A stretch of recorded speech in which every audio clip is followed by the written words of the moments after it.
Alright guys, welcome back to another episode of Everyday EDC. My name is Tyler and I did not clean off my freaking working area before doing this intro. Today, I have a review for you. A review of the Kizer Apus.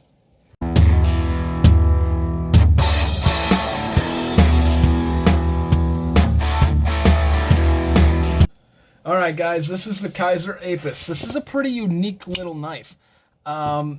It has some resemblance to me of like even the Civivi McKenna kind of, but you know, maybe because it's just a smaller front flipper. Cool enough, let's get into it. We have some carbon fiber overlays, which are gorgeous carbon fiber. I mean, Kizer, all of them, whenever they do this type of stuff, it just looks oh so good. I mean, look at that. That is some good looking carbon fiber. And it goes over the top of titanium with a titanium backspacer that has a lanyard hole cut out of it. The titanium, I just noticed, is milled out. Look at that milling on the titanium on the inside. That is not cheap to do. Then you have this frame lock going on here where they did some scalloping on the inside of the frame lock and the inside of the other show side frame. And I love when they do that because you can just stick your thumb in there and you can't access it like this, but you access it face first, and there's something that I appreciate of that. I really like that, maybe because it's different. I just really enjoy that. So we have another carbon fiber overlay going on here, and the one thing I didn't show you about the carbon fiber, despite it being beautiful, they actually milled it, and it's got some texturing and almost some layers of, I don't want to call it contouring, but it does give a contoured feel because you can see the rise. Let's see here. Yeah, but it's like in your guys' face. You guys are like, fugly nails, get them out of there. All right, so there's a rise right here. It rises up. Rise up. All right, so we have a pocket clip here that comes around. It is a right-hand only pocket clip, but it is milled very cool and angular with the knife. It fits the whole design, so this isn't just a generic pocket clip that's on there. It is very deep carry. This is the only part of the knife that's going to be sticking out of your pocket. And it's just a really cool looking piece. This pocket clip looks good. The overlays look good. This is a very thick little guy. I mean, it's almost feels like an overbuilt little guy with a small guy something. I don't know. It does have an S35 VN blade with a fuller that has a punch cutout halfway through the fuller that, as you saw, can be used to reverse flick it. Now, to access it takes some learning. It's not the easiest to reverse flick, but once you get the hang of it, you got it. It does have a front flipper tab here that has this tang that kind of wraps around the stop pin down here, and it does stick out a little proud. I mean, it's kind of pointy and proud, right? It's rounded. It's not coming to a point, but it's very functional. And then we have some jimping on the back side of the blade here. This jimping comes in two different spots, and I'm guessing it's so if you wanted to do this or if you wanted to go up a little bit higher. Either way, it feels pretty good. I mean, I think it feels good because this thing is so thick. This is a meaty boy. Even the titanium frames are very meaty. So this comes out to a drop point. It's not a drop point. Take a look at that tip. It is a clip point, a very subtle clip point that may very rapidly become my favorite style of blade. Why? Because drop points don't have that puncture ability or the puncture tasks that something like this will, but it keeps a pretty thick edge going to it, and it still has that drop point style without looking like the over just crazy clip point. I mean, you can't even tell it's a clip point, but it's really cool. Flat grind coming on down here. Like I said, S35 VN blade. The one thing I did not mention, this is a Bill Henar design. Now, I tried to look up Bill. What's up, Bill? Tried to look him up. Could not find too much on him other than on his Instagram. So go check out his Instagram. He's got really cool designs. I only seen a couple knives. One of them looks really high-end. Almost looks like an Alamic cutlery a busker, maybe. But he does like fidget spinners that are crazy. I saw this video where this thing's just spinning and he like flicks his wrist and the thing is spinning so fast it looks like it's staying in place. It's really amazing. But I don't see too many knife designs. But the Kizer Apus is one of his knife designs. And in my opinion, kind of kills it. I mean, it does a really good job. So, without further ado, and me just kind of losing track of what I was doing just to play with this thing, there's something kind of goofy about the play of this. It's fidgety, but it's like kind of like blocky fidgety. Like there's something about it that's a different type of fidget factor than what you're used to, but it feels really good. I think I really like the frame. By the way, I didn't really mention, this is kind of a sub frame lock over this carbon fiber overlay.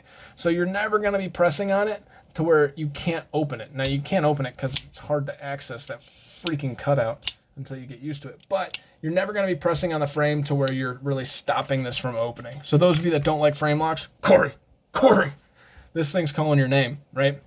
I was talking about the Practical Blade. He hates frame locks now. Whatever, dude. You like them. You know you do. All right, so this thing's coming in at 2.93 ounces. Yeah, pretty lightweight, but for how large this thing is, I'm actually surprised at how heavy it is. Not surprised based on kind of like, I know it's overbuilt and stuff, but it's a relatively heavy knife for how big, whatever. All right, so this thing's overall length is coming in at it's about 6 3/4 in length. The blade length is coming in at actually getting a lot of blade length to handle ratio, just under 3 inches, and your cutting edge is just under 3 inches as well. So it does probably meet that legality of the 3-inch mark. Yeah, it probably does meet the legality of the 3-inch mark. Okay. Sounds so disappointed in myself there. But the blade stock is coming in at 140 freaking thousandths. The behind the edge is coming in at 25 thousandths.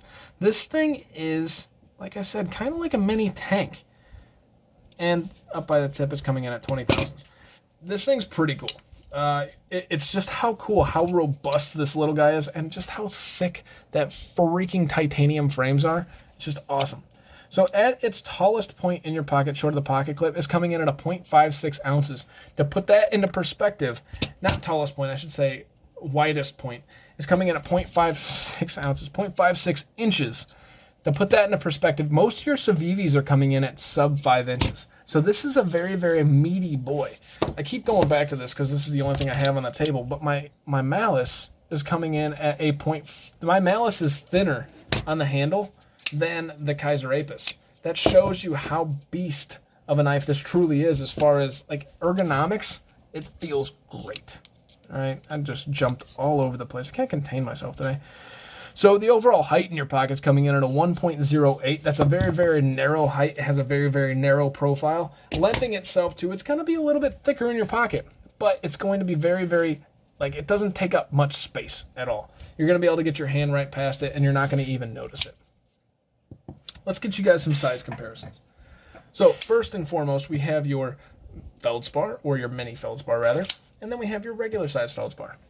So obviously the Kizer Apus is, it's slightly shorter than your mini feldspar. Not by much though. That puts it in a perspective really. So those of you that know the mini feldspar, I mean, it's pretty small. And actually I'm about to pull out, hey, that's my light deflector. Get up there, dude. You're the only reason that I get, maybe not. Hold on. Let's see if this actually works. Testing. I don't really need that. Get out of it. Thought it bettered the light on the blade. I just kind of turned this stuff in. Wait a second. Wait. You guys are like, stop it. Yeah, it does help when the blade's angled down. Get back up there. Light deflector. That's how janky my setup is, guys. I got printer paper to deflect some light back at you. I don't need it on the other side. All right, so this is your Rat Model 2. So the reason that I wanted to show your Rat Model 2, other than the fact that it's a size comparison knife and the light deflector does nothing, it's almost the same size. So if you're a Rat Model 2 guy, and Rat Model 2 slightly overbuilt for a small knife, it's not overbuilt, but it's just kind of not underbuilt either, I guess. Yeah, it's about the same kind of concept. It's a thicker knife, it's a smaller knife, and it's not going to take up much in your pocket, but it's going to get the job done. Well, this is just the classy version, in my opinion. It's like the souped-up classy version. Let's turn that so the light likes it there. There you go. All right, so the Rat Model 2 is coming in at maybe half of an inch longer. Obviously, your Rat Model 1 is coming in at much longer. All right, taking enough time. Here is your Civivi Elementum NS35VN. And your Civivi Brazen. Awesome. So the Apus is just about the same length as your Elementum, maybe 1/10 of an inch shorter, and obviously much shorter than your Brazen. Last but not least, we have your Spyderco Sandwich. Here is your Spyderco Little Native.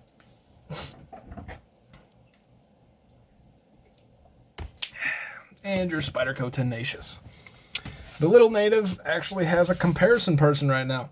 The Little Native's not much shorter than the Apus. God, that lighting sucks. I need to figure that out now. That's going to drive me nuts. I can't believe you guys haven't said anything up to this point. Some true friends you are. All right. So this thing's coming in. Native's about an inch shorter. The Tenacious is coming in at about half of an inch longer. All right, so as a quick recap, not going to be quick. This thing's pretty in-depth. So we have some carbon fiber overlays that have a lot of texturing going on right here. We have a pivot that sticks proud, but it looks cool. And then some titanium frames that are milled out on the inside and a titanium frame lock that are very, very thick slabs of titanium. This thing's a thick boy. It's coming in with this deep carry pocket clip that is milled and precisely and precision milled, probably specifically for this knife, and it fits oh so well. It looks so good. It even has like some chamfering down the edges here and stuff. It just looks so good. Chamfering all around the edges of this knife. Knock down the edges, except for up by the top of the bolster and the bottom of the pommel, which still have chamfering right. Actually, it all has chamfering. It just looks a little bit more aggressive on the sides. Backspacer here with the lanyard hole also has chamfering going on there. Some jimping going on down the length of the spine with a swedge that carries out right to where, right there. Swedge that carries out to there. So you have a drop point blade. It's a clip point style blade with this tiny little clip right here that adds such a puncturing function to this. It's amazing. With a fuller that comes down the blade, and it has a hole in the middle of the fuller that you can reverse flick it. The frame is scalloped on the inside, so you can very easily access it from the front. And it's smooth. It's like a soft frame lock, but it's sturdy. It's just nice. I like it a lot. So what do I like about this? I love the overbuilt fact that this is a tiny overbuilt knife. It's not tiny, but it's small. But it's overbuilt, it's thick, it feels robust, it feels meaty, and it's like something that you're not really... I don't think I'm going to be scared to use this on damn near anything.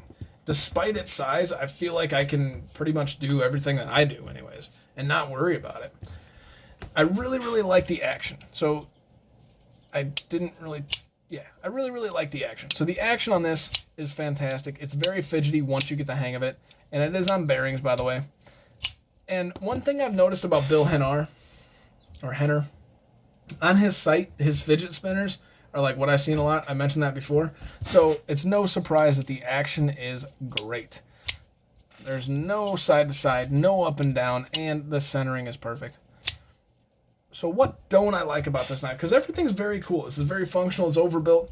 The one thing I really don't dislike anything about this knife, when you're getting used to the fidget factor, I bragged about it, but when you're getting used to it, it's very difficult. And even I really don't like the front flipping action, how proud this sticks out. Kind of reminds me of like one of those straight razors. And then you have some jimping right here. That's the only part of this knife that confused me. That jimping right there, I guess if you wanted to do like a pinch grip thing going on there, I don't know. I really don't know what that's for. Maybe somebody can educate me there, because I don't know what that's for. I haven't found a function for it. And even when I'm gripping, take a look. My knuckle goes over the top to where you can't even see it. So it's like, or it's not even touching. So it's, I don't know. All right, guys. That's about it for the Kizer Apus. Very cool little beefy knife. It's just, it's cool, man. I mean, there's a lot of thought that went into this, and this is unique for its own. It's a thick, meaty, robust, sleek, slender. I mean, none of those words go together, but that's kind of how you describe this. It's a melting pot in all the best ways. I didn't mention the price, though. Probably should. Made in China. Obviously, it's a Kizer. Coming in at $164 on Blade HQ, just as a heads up. Is it worth the price for $164? This is one that I'm not going to hesitate and say yes. S35VN, really thick titanium that's milled out from the inside. Like, it's really thick.